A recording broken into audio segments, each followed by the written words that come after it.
So hello dear students, today we will study the effect of Coriolis force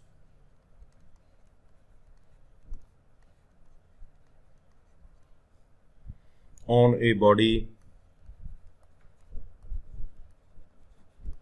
falling freely under gravity.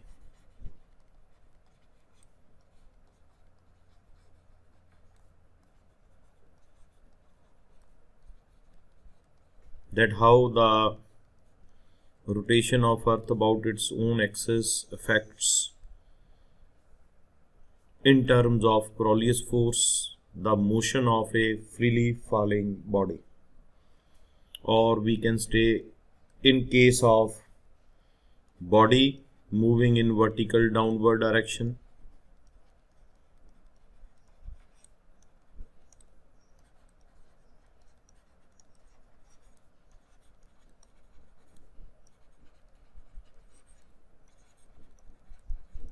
or we can say a body is moving along Earth's radius.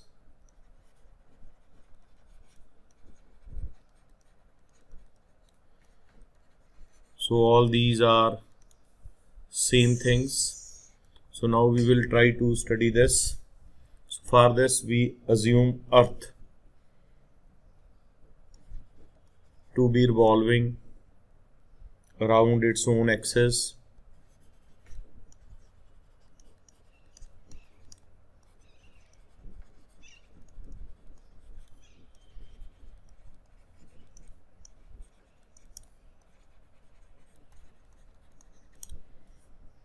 From west to east.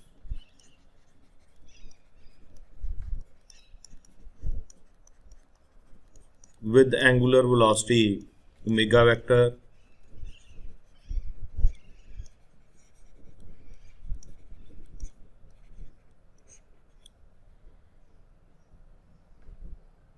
let omega vector lies in YZ plane, as we assumed in our previous article.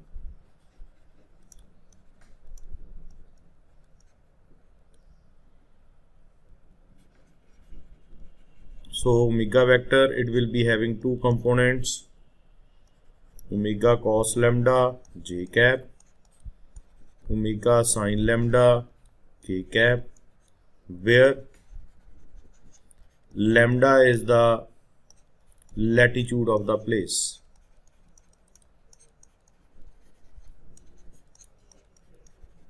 Where body is placed.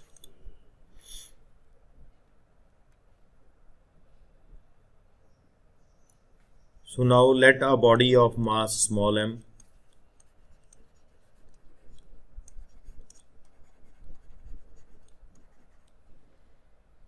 is dropped from height small h.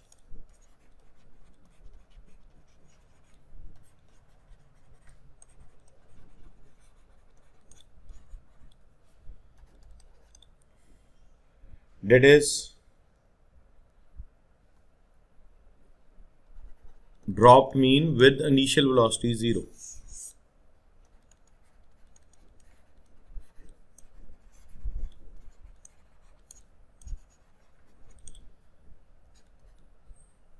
So the velocity at any time t is given by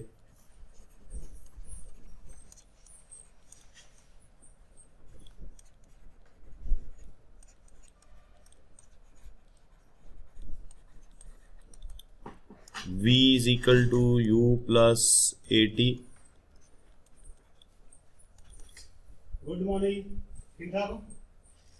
Initial velocity being 0 as the body is dropped and as it is moving vertically downward direction. So vertically downward direction we have assumed to be as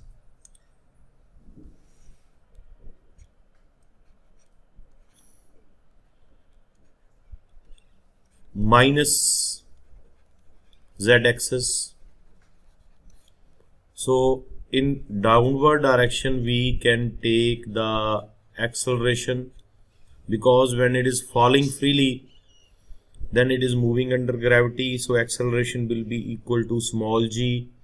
Due to moving in the downward negative z axis, it is minus k cap. So when we add it here, so it will be minus g t k cap. So the various forces acting on the body are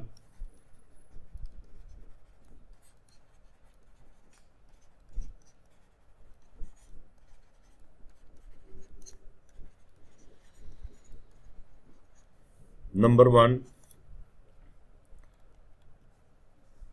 the real force which is always there, called weight of the body. Weight of the body, and weight of the body acts vertically downward, so it is mg vector, and direction is negative z axis. Second is due to the motion of the body and rotation of earth, that is Crowley's force.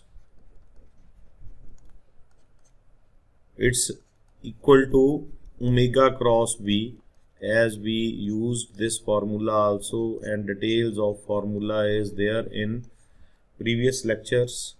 I cap, j cap, k cap. Now we add components of omega. X component 0, y component is omega cos lambda, omega sin lambda. It is 0, 0 minus gt, because velocity is having only z component. And when we elaborate this, minus 2m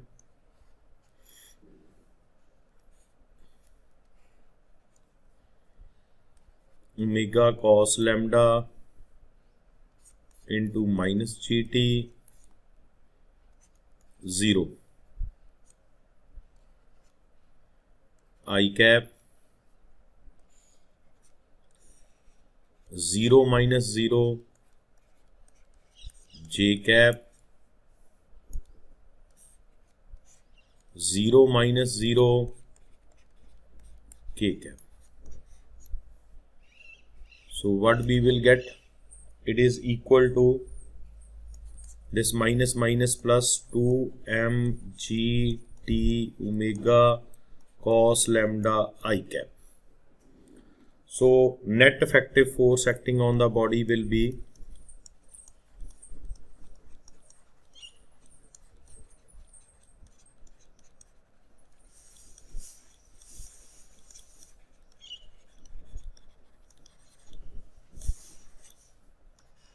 net effective force. It will be equal to real force plus Crowley's force.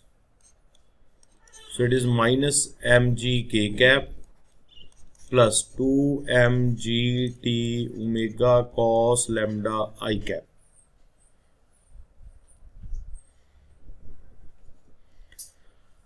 So if you carefully look at the equation, then with the traditional gravitational force mg vertically acting downward, we have one more component of force which is acting along positive x-axis. So this component, it will produce deviation in the body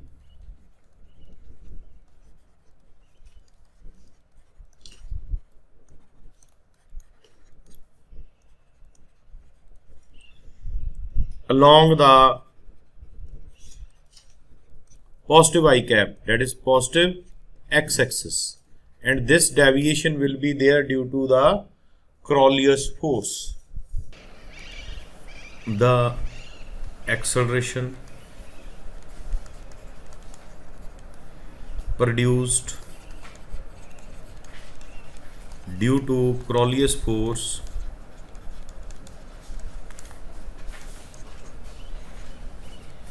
is given by acceleration. As it is along positive x-axis, so we mark it as ax. It is double derivative of position. It is Crowley's force divided by mass. So it is 2 mgt omega cos lambda divided by m cancels. So x double dot, it will be 2 gt omega cos lambda. So integrating both sides,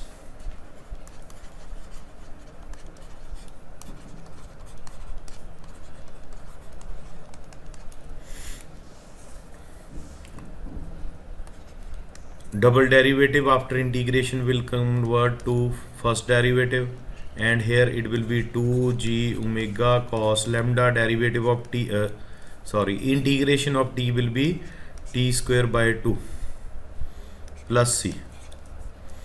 At t is equal to 0, as body is falling freely, so its velocity will be equal to 0. If we substitute these two values in this equation,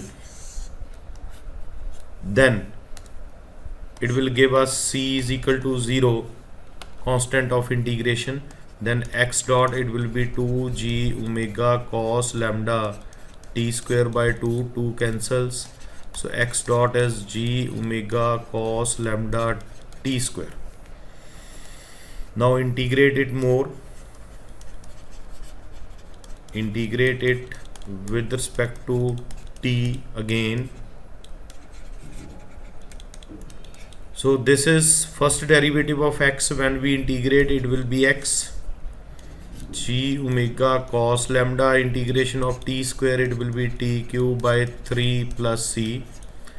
At t is equal to 0, the body is at the starting position. We assume that as origin. Then x will be equal to 0. Again, if we substitute these values in the above equation, we will get constant of integration as 0. So we are left with x is equal to 1 by 3 omega g cos lambda t cube.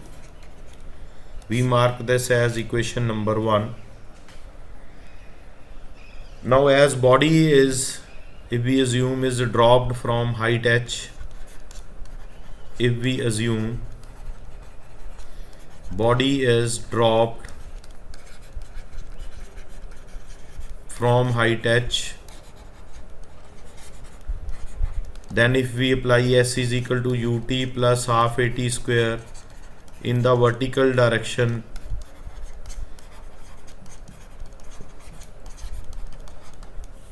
so distance will be h. Initial velocity is 0 as it is falling freely. Acceleration in case of free fall is g, it is t square. So h is equal to half gt square.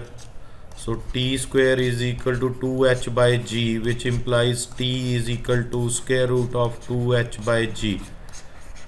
So from 1 and 2,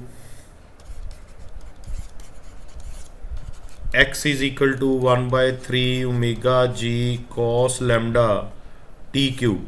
So it is 2h by g power 3 by 2.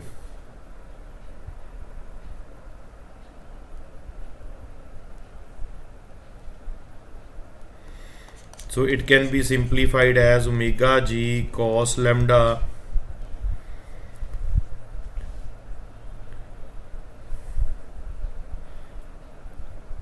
if we make its cube, it will be 8h cube by g cube under the square root, and 1 g square can be taken outside. 8h cube by g 1 by g. This g will cancel out with this, so x comes out to be omega by 3 8h cube by g power 1 by 2 cos lambda. So this is the displacement when a body falls freely under gravity, when we take into the consideration regarding the rotational effects, which will give us the Coriolis force, and body will be displaced along the positive x-axis with displacement along the x-axis equal to omega by 3 square root of 8 h cube by g cos lambda. So body strictly will not be moving in a straight line, rather it will be, whenever moving downwards, slightly keep on deflecting towards the positive x-axis. So this is a very interesting finding. So this is all for today. Keep in touch for next lectures. Thanks a lot.